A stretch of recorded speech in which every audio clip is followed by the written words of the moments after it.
Hi everybody, welcome back to Dave's Garage 249. Has been a while since we've done a video, and I got a little project going on with my Pro Street Chevelle, so I thought I'd go over what we're doing here and show you the wheres and the whys, and then maybe the next video will be the when we get the parts here, how it all turned out. So that's what I'm thinking, and especially you model car guys, you might want to catch some of these details to help you with your model car builds. So let's get started. So this is the main fuel line that ran from the fuel pump in the back of the car up to the fuel regulator, and there's a couple of different ways to go about doing it, and I'm going to do something kind of similar because putting in a hard line is probably, if you were building a car from scratch, that's probably what you would do, and especially like a tube frame car or something. But you buy the tubing on a roll, and then you have to buy a $140 tubing straightener, so you straighten it out, then you spend hours bending and rebending. But anyways, the problem here is that when I would drive the car to a show or something and come back, the garage smelled like raw gas, and the higher alcohol levels in fuel now dry out these rubber hoses inside of these braided lines. This is not Teflon line, so what would happen is that there's probably fine cracks, and I think fuel was leaking, and then it would weep into that braided stainless steel weaving there, and it wouldn't drip, but it would just kind of seep through there, and then you could smell it in the garage. So I've completely removed this line, and then when you do something like this, you find out that there's a lot of other things that you want to change, and I'll show you some of that. So some of the things that we're going to change is this is where the fuel regulator is mounted on the inner fender, and I might paint that black. I'm going to kind of leave well enough alone, and the plan is I've got enough stuff to change all these braided steel fuel lines over to black and black fittings. But for now, we're just going to address the main feed up to the regulator. So here's the dash 8 fitting, and you can see it went down, followed the fender well. So what we're going to do is try to get it tighter around that fender well and back over here, so we're well away from the headers. And then I've got some insulation coming too that I'll put a piece of insulation on there. So that's what we're going to do there. Okay, so what else drove this project is that I put this exhaust system on this car. This is 3-inch. Those are Cherry Bomb oval straight through mufflers, and it really made a big difference in how the supercharged engine acted, and it sounds just awesome. It's scary sounding, but anyways, so the fuel line was run up. I think I'll point it out. The fuel line was right here.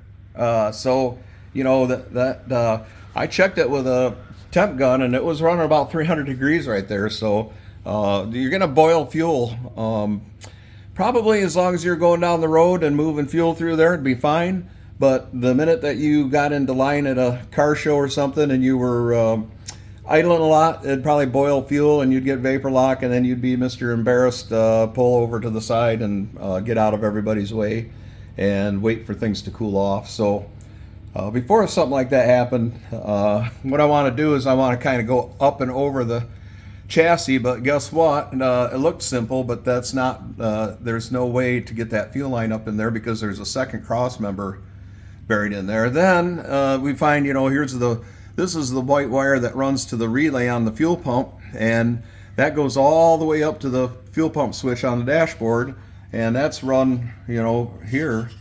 So I'm going to have to cut that, and then the battery cable was also vulnerable, so I had to pull that back out, and I'm going to reroute things in through here, and I'm probably going to put some kind of protection on that wire there. So That's kind of the direction I'm moving there. And then, of course, the fuel line and all those wires had separate clamps for each thing. So as you follow up over and get up where everything runs up into the trunk area. So I've got some different style clamps coming that we can kind of clean that up and get that slimmed down to maybe one set of clamps doing everything. Okay, at the front of the car, I don't know if you can kind of see it down in here, but here's a transcooler. Kind of a neat thing.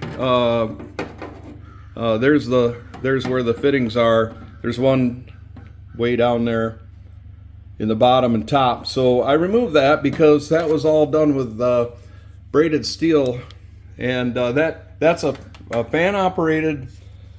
It has a cooling fan on it, and I don't ever use the cooling fan because as long as you're not like at a drag strip running it through the track over and over again, the transmission fluid isn't getting that hot. So it's just there in case you need it, I guess. But it's a little bit of extra nose weight on the car. But the braided steel lines ran once again through this. They came out in this area here, and they were just right almost on top of the headers. So, and they were also along here inside the fender well, which you can see I couldn't keep that clean, and it just was like more junk inside the engine compartment to have to cover up, hide, or clean, or look at.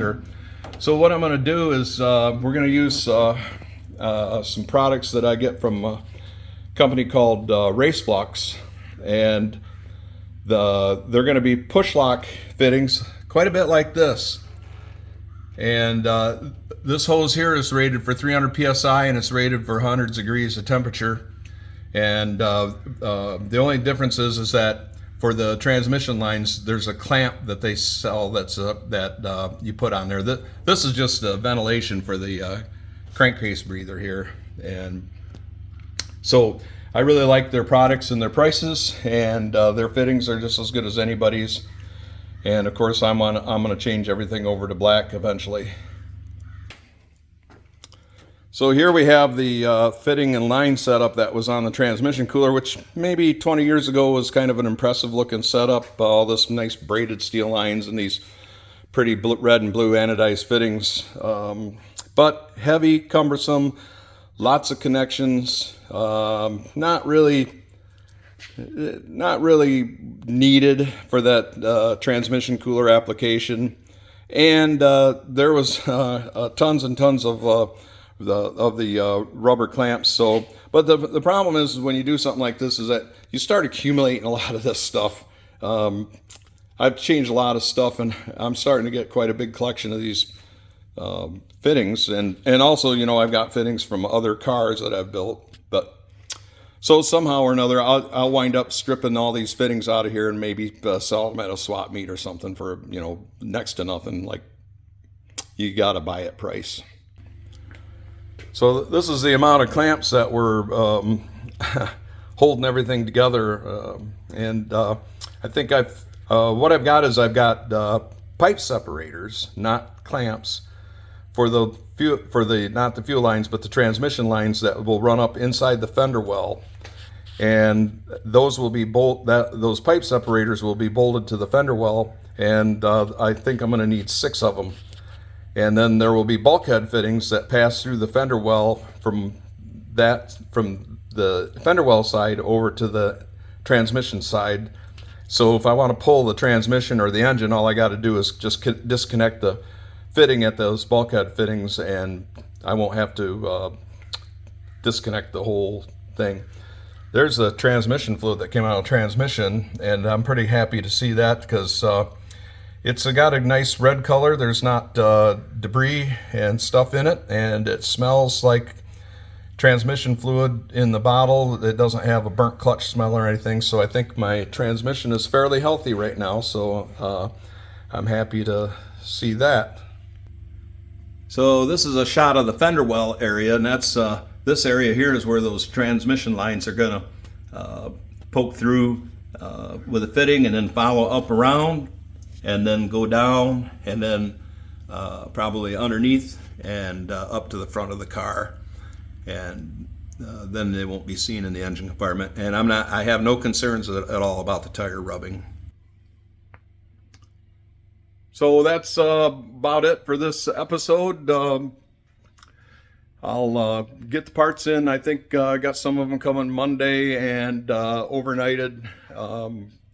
Some of them will be here Tuesday or Wednesday, I think. And Wednesday we've got a big car show coming up here in town, and that's everybody's been bugging me, make sure you have that car done, blah blah blah. So yeah, there's a lot of things I can do ahead of time.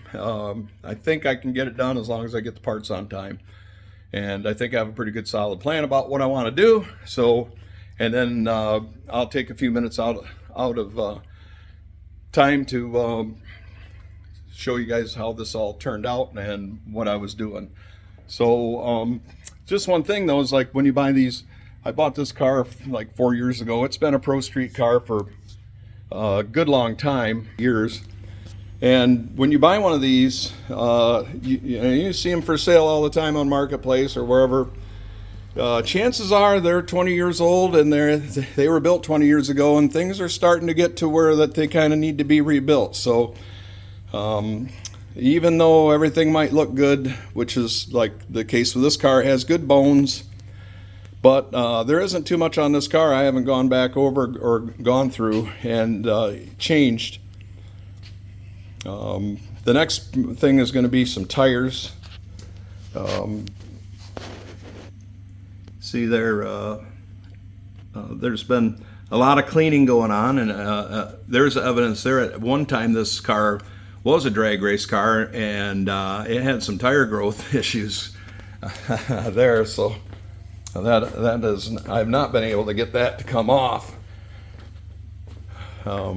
These tires are 2150-33 Mickeys, and they're pretty old and they're pretty hard. When you do a burnout, they don't leave much rubber. They smoke a little bit, but they don't leave much rubber. But when I took the opportunity while I have the thing off, which is a job and a half to hustle that thing out. It's like a semi-truck tire. Polish up the aluminum and clean the wheel real good, clean the tires, and get all any road grime or anything off of both sides of it. I like things clean, so that's what I'm going to do this afternoon, is spend some time underneath there with some mineral spirits and just cleaning more dirt and stuff off, cleaning things up and tidying up, so if somebody sticks their head under there, they go, it's a nice clean car. So that's all I have for this time, just letting you guys in on what's going on here, and I hope that you found it somewhat interesting. So please like and subscribe, and we have more things going on. It's getting back to where it's going to be model building season here pretty soon, and this car will be sitting up just like this on jack stands for the winter, and then we'll turn our attention to building some model cars. So thanks for watching, and thanks for sticking through my long-winded, boring presentation, right? So hope you guys have a good day. Thanks.